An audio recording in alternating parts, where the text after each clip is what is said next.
Parkinson जो एक समस्या है वो आपके एक तरह का न्यूरो डिजनरेटिव डिसऑर्डर है।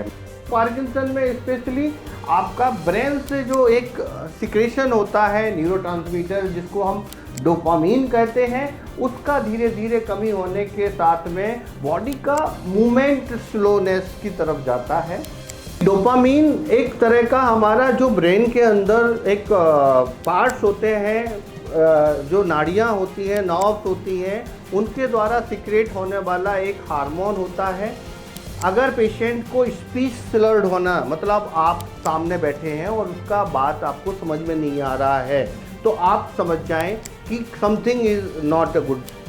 जो एयर एलिमेंट है बॉडी के अंदर या वात जो हमारा दोष है, उसको बैलेंस करना ही सबसे बड़ा टास्क होता है, जो आयुर्वेद के द्वारा पॉसिबल है। पार्किंसन एक ऐसी प्रॉब्लम जिसको न्यूरॉन से जोड़ के देखा जाता है, दिमाग से जुड़ी हुई एक ऐसी समस्या जो आपको दूसरों का मोहताज बनने के लिए मजबूर कर सकता है।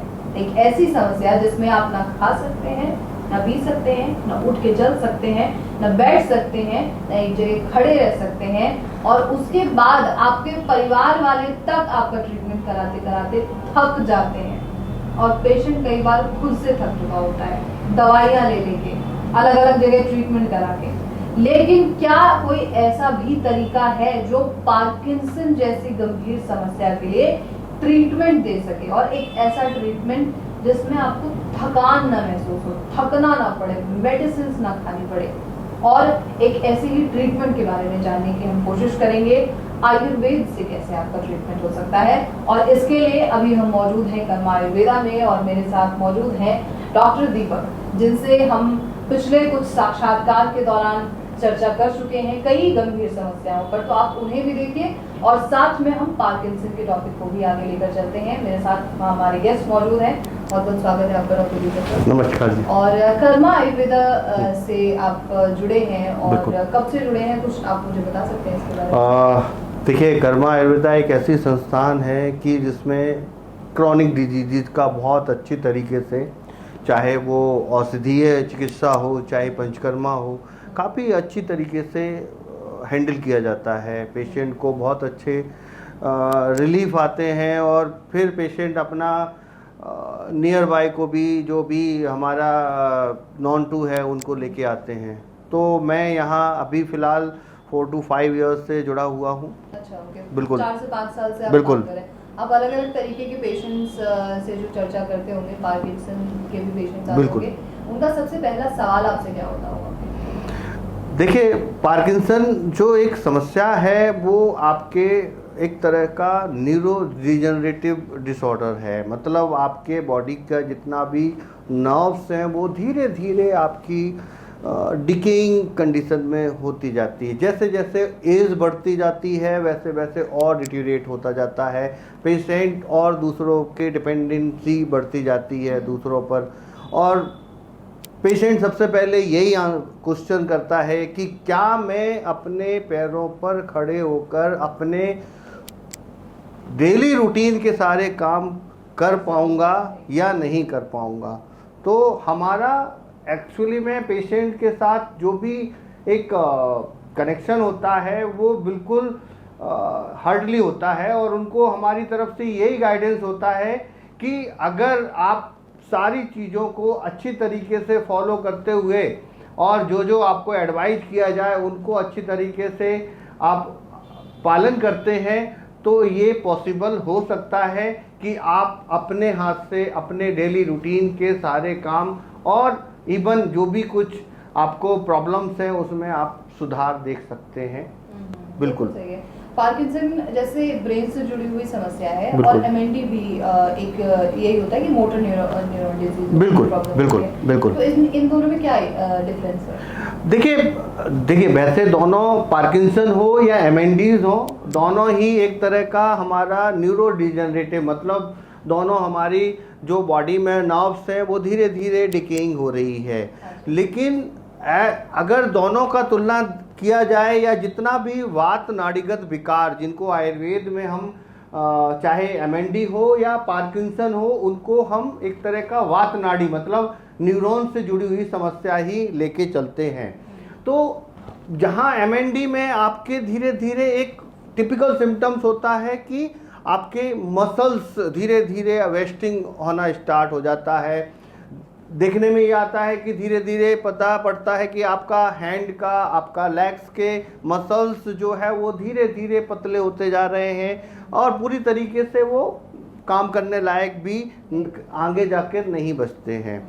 इसके कंपैरेटिवली अगर पार्किंसन में देखा जाए तो पार्किंसन में स्पेशली आपका ब्रेन से जो एक सिक्रेशन होता है न्यूरोट्रांसमीटर जिसको हम डोपामीन कहते हैं, उसका धीरे धीरे कमी होने के साथ में बॉडी का मूवमेंट स्लोनेस की तरफ जाता है।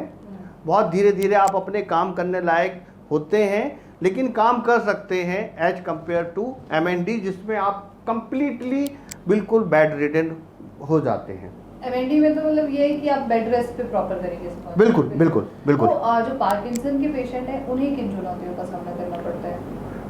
देखिए, उन्हें बहुत सारी ऐसी चुनौतियां हैं जो आप को मैं पहले भी बताया है कि डेली रूटीन का अपना, चाहे खाने से लेके चाहे वॉशरूम तक जाने का हो या फिर उनका अपना डेली जो कॉग्निटिव इश्यूज जिनको बोलते हैं कि बिल्कुल किसी काम में भी उनको खुशी नहीं होना, या जो एक डोपामीन एक्चुअली में क्या होता है, हमारा एक हैप्पी हार्मोन कहलाता है जो हमें फील गुड कराता है, मतलब हमें सब चीज़ें बहुत अच्छी लगती हैं, हमारे मोटिवेशन को भी बढ़ाता है। लेकिन जब ये कम हो जाता है तो ये सारी चीज़ें गायब हो जाती हैं। तो क्या होता है कि पेशेंट को अपना पूरा लाइफ जो है एक तरह से नीरस लगता है कि मेरे लाइफ में अब कोई भी होप नहीं है। तो उसको थोड़ा सा हमारी तरफ से जो लाइन ऑफ ट्रीटमेंट होता है उसके फैमिली मेम्बर्स को एडवाइस किया जाता है कि इनको थोड़ा सा मोटिवेट करें, आप अपनी तरफ से एनकरेज करें, डेली रूटीन में कुछ इनसे एक्सरसाइज कराएं। बहुत सारी चीज़ें गाइडलाइंस दी जाती हैं कर्मा आयुर्वेदा की तरफ से, अगर उनको प्रॉपरली फॉलो करते हैं तो जो चुनौतियां वो अपना इस लाइफ में आगे फर्दर और बढ़ाने के उसमें चल रहा हो वो धीरे धीरे कम होती जाती है। जबकि ये जो एमएनडी है और पार्किंसन है दोनों ही न्यूरोलॉजिकल डिजीजेस, बिल्कुल प्रॉब्लम्स हैं, बिल्कुल। तो आयुर्वेद इसमें कैसे हेल्प कर सकता है? बिल्कुल, देखिए आयुर्वेद में एक होता है रसायन चिकित्सा। जब कोई बॉडी में ऑर्गन या हमारा बॉडी में कोई भी टिश्यू डैमेज की तरफ चलता है, डिकेइंग मतलब धीरे धीरे वो अपना फंक्शन लॉस कर रहा है, जस्ट लाइक ए न्यूरॉन्स जो जिनको हम आयुर्वेदा में वात नाड़ी कहते हैं, अगर वो धीरे धीरे क्षय होता जा रहा है तो उसको किसी भी तरीके से नरिश किया जाए, दैट इज कॉल्ड एज रसायन ट्रीटमेंट। रसायन ट्रीटमेंट के द्वारा हम यहाँ कर्मा आयुर्वेदा में न केवल उनके फर्दर प्रोग्रेशन को रोकते हैं, चाहे वो पार्किंसन हो या एमएनडीज हो, उनके फर्दर प्रोग्रेशन को रोकते हुए और जितना भी रिवर्स हो सके उनके सिम्टम्स को कम से कम किया जा सके, बीमारी को रोककर उसको जितना पीछे ला सके उतना हमारा यहाँ से मेन एम होता है, जिसके लिए हम ना केवल रसायन चिकित्सा में औषधि मतलब आयुर्वेदिक हर्ब्स का यूज़ करते हैं, प्रॉपर डाइट को फॉलो कराते हैं जो कि बहुत ज़रूरी होता है, कुछ योगा मेडिटेशन, इन सब के अलावा सबसे मेन चीज़ होता है पंचकर्मा ट्रीटमेंट, जिसमें इस तरह के न्यूरोलॉजिकल या वात नाड़ीगत विकारों में बहुत अच्छा रिलीफ मिलता है और बीमारी को जितना मैनेज करने में बहुत हद से ज़्यादा उसमें मदद मिलती है। ठीक है, पार्किंसन के बारे में अभी हमने जैसे जाना कि ये डोपामिन की कमी की वजह से हो जाता है। बिल्कुल। अगर डोपामिन रिलीज करने वाले सेल्स ही खत्म हो जाएं तब उसमें कैसे जो है बिल्कुल हेल्प करेगा? एक्चुअली में क्या होता है कि डोपामीन एक तरह का हमारा जो ब्रेन के अंदर एक पार्ट्स होते हैं, जो नाड़ियाँ होती हैं, नर्व्स होती हैं, उनके द्वारा सिक्रेट होने वाला एक हार्मोन होता है। इसको अगर ऐसा नहीं है कि कंप्लीटली डैमेज होता, हमारी जो नर्व्स हैं वो कंप्लीटली डैमेज हो गई हैं ताकि उनसे डोपामीन सिक्रेट ही नहीं हो रहा है। हाँ, धीरे धीरे क्या होता है, मिलियंस ऑफ हमारी नर्व सेल्स होती हैं, कुछ एक हमारी जो होती है वो क्षय की वजह से या डिकेइंग की वजह से कम मात्रा में डोपामीन सिक्रेट कर रही हैं। तो इनके अलावा कुछ जो नर्व्स होती हैं जो ऑलरेडी फंक्शनेबल हैं उनको इंड्यूस किया जाता है कि वो मेडिसिन या थेरेपीज के द्वारा एक प्रॉपर अमाउंट में डोपामीन बनाते रहें, ताकि हमारा जो पेशेंट है उसको और फर्दर डिटीरिएशन में ना जाना पड़े। मतलब ऐसा हो सकता है कि अगर एक बार डोपामिन बनना बंद हो गया है तो वो दोबारा से शुरू हो सकता है? नहीं नहीं, बिल्कुल ऐसा आयुर्वेद में क्या होता है, मैं आपको जो बात किया है कि जो चीज़ें हैं कि एक बार कम हुआ है तो उसको हम धीरे धीरे इंड्यूस करके खान पान के द्वारा, कुछ इंड्यूसर के द्वारा और थेरेपीज के द्वारा बढ़ा सकते हैं, और फर्दर जो लाइफ उनका बचा है वो एक क्वालिटी ऑफ लाइफ को इम्प्रूव कर सकते हैं, एक लाइफ स्पान को बढ़ा सकते हैं। लेकिन अगर खत्म हो जाए तो उसे दोबारा नहीं लाया? हाँ देखिए, कोई भी वर्ल्ड में या नेचर में चीज़ खत्म होती है, ऐसा नहीं है कि उसको दोबारा से रीजनरेट किया जा सके, ठीक है ना। तो ये चीज समझनी बेहद जरूरी है। बहुत बिल्कुल। सारा ये दावा कर दिया जाता है कि नहीं ऐसा भी हो सकता है, ऐसा नहीं भी हो सकता नहीं, है। जो ये दावा करते हैं किसी भी मीडिया या किसी भी थ्रू के द्वारा,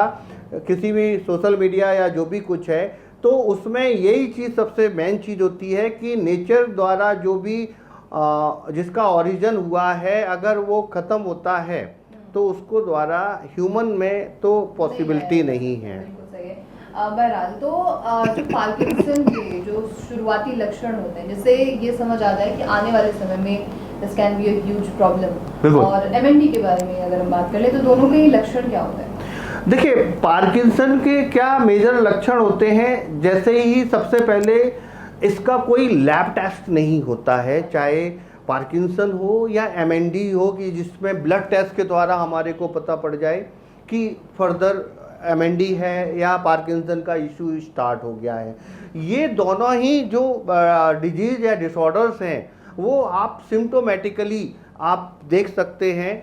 अगर पेशेंट को स्पीच स्लर्ड होना, मतलब आप सामने बैठे हैं और उसका बात आपको समझ में नहीं आ रहा है, तो आप समझ जाएं कि something is not a good signal. और इसके साथ में उसको कुछ हैंड में ट्रेमर्स भी आना स्टार्ट हो जाएं, आप चलने में उसकी बॉडी का मूवमेंट जो है बहुत स्लो हो जाए, या चलने में वो उसको डिसबैलेंस हो और गिरने के चांसेस हो, तो आप थोड़ा सा अंडरस्टूड लग जाएगा कि समथिंग की पार्किंसन लाइक सिम्टम्स आपको बॉडी में किसी भी पर्सन के उसमें आ रहे हैं। इन्हीं सिम्टम्स के आधार पर ही लाइन ऑफ ट्रीटमेंट बनता है। अगर आयुर्वेद की बात किया जाए तो आयुर्वेद में इसको एक तरीके से कंपवात, यानी कंप स्पेशली क्यों कहा जाता है, क्योंकि ये प्योरली नानात्मज व्याधि, मतलब एक तरह का आयुर्वेद में प्योरली वातज व्याधि के रूप में इसको माना जाता है पार्किंसन को। और इसमें वात जो एयर एलिमेंट है बॉडी के अंदर, या वात जो हमारा दोष है, उसको बैलेंस करना ही सबसे बड़ा टास्क होता है, जो आयुर्वेद के द्वारा पॉसिबल है, और इसके हिसाब से डिजीज का प्रोग्रेशन और उसमें इम्प्रूवमेंट देख सकते हैं। कितने प्रतिशत जो मरीज यहाँ पर कर्मा आयुर्वेदा में आ रहे हैं पार्किंसन के, तो उनको क्या कितना प्रतिशत रिजल्ट है? देखिए, अभी तक जो भी पेशेंट का हमने ट्रीटमेंट दिया है, अगर वो हमारे को बहुत अर्ली उसमें कांटेक्ट करते हैं, जिनका स्टार्ट हुआ है या जो बहुत ज़्यादा सीवियरली डिटीरिएट नहीं हुआ है, उनमें मैं कहूँगा बहुत अच्छा इम्प्रूवमेंट रहा। नाउ वो कि अभी पेशेंट आफ्टर 3 to 6 मंथ के बाद बहुत अच्छी कंडीशंस में है। लेकिन जब पेशेंट इस कंडीशन में बिल्कुल बेड रिडन या ऐसा हो जाए कि उसको किसी भी तरह का कोई भी अपना डेली रूटीन नहीं कर पा रहा है, तो इट टेक्स टाइम, उसमें थोड़ा सा टाइम लेके चलते हैं। पेशेंट अवेयर रहता है कि हाँ मेरी डिजीज काफ़ी बढ़ चुकी है और अब मेरे को केवल इतना है कि मेरी चीज़ें थोड़ी सी एक लाइफ स्पान बना रहे, क्वालिटी ऑफ लाइफ इम्प्रूव रहे। बिल्कुल, मतलब मिनिमम टू मैक्सिमम कितना टाइम लग सकता है इसके बारे में? देखिए, मिनिमम अगर टाइम देखा जाए तो minimum it can be 3 to 6 month, और मैक्सिमम पे जाया जाए तो 1 से 2 साल। 1 से 2 साल उन्हें कंटिन्यूअस इलाज लेना ही पड़ता है थोड़ा सा। लाइफस्टाइल चेंज करना होगा उन्हें, डाइट वगैरह। बिल्कुल, इसके बाद भी अगर उनको थोड़ा सा अपने को बराबर बना के रखना है तो लाइफ स्टाइल में डाइट, योगा, मेडिटेशन और कुछ एक्यूप्रेशर पॉइंट जो कर्मा की तरफ से एडवाइज किए जाते हैं, उनको अपने घर पे लगातार कंटिन्यू आफ्टर 2 years भी फॉलो करना जरूरी है। ठीक है। एक डॉक्टर से मैंने जब बात की थी, एक्सपर्ट से बात की थी, तो उनसे मैंने ये सवाल जरूर पूछा था कि क्या पार्किंसन के पेशेंट्स हमेशा के लिए ठीक हो सकते हैं? तो क्या ये संभव है कि मतलब परमानेंटली ठीक हो जाए, वो दोबारा पार्किंसन ना हो दोबारा? देखिए, मैंने आपको बताया कि इसका एक तरीके का प्रोग्रेसिव नेचर ऑफ डिजीज है। बीमारी अपने आप भी अगर आप ट्रीटमेंट ले भी रहे हो तब भी बढ़ती जाती है। फर्क यहाँ आता है कि ट्रीटमेंट किस तरह का ले रहे हो। तो जो स्पेशलाइज्ड ट्रीटमेंट जो आयुर्वेदा, कर्मा आयुर्वेदा के थ्रू दिया जाता है, उसमें हमारे पास एक फुल प्रूफ रहता है कि नहीं, जो भी हमने अगर ट्रीटमेंट दिया है पेशेंट को सारी चीज़ें फॉलो करते हुए अगर दिया है तो वेरी अच्छा ये है कि दोबारा डिजीज़ ना तो बैक करेगा और जहाँ पेशेंट ने इम्प्रूव्ड ले चुका है वो भी बना रहेगा। मतलब ये है कि प्रोटोकॉल फॉलो करना पड़ेगा, बिल्कुल, अदरवाइज फिर भी ये रिवर्स हो सकता है। या अगर आप फिर से वही चीज़ों पे आएंगे जिन चीज़ों से ये बढ़ता है, अपना डेली रूटीन और सारा कुछ ठीक नहीं करेंगे, तो फिर से दोबारा आने का चांसेस हैं, बिल्कुल है। किन सावधानियों को बरतना चाहिए पार्किंसन पेशेंट को, इतना आप? ठीक है, देखिए सावधानियां यही रहेंगी कि पेशेंट अपना डेली रूटीन जो भी उसका शेड्यूल है उसको शेड्यूल्ड करके प्रॉपर ब्रेकफास्ट, लंच, डिनर, अपना जो भी न्यूट्रिशियस डाइट है उसको फॉलो करता रहे।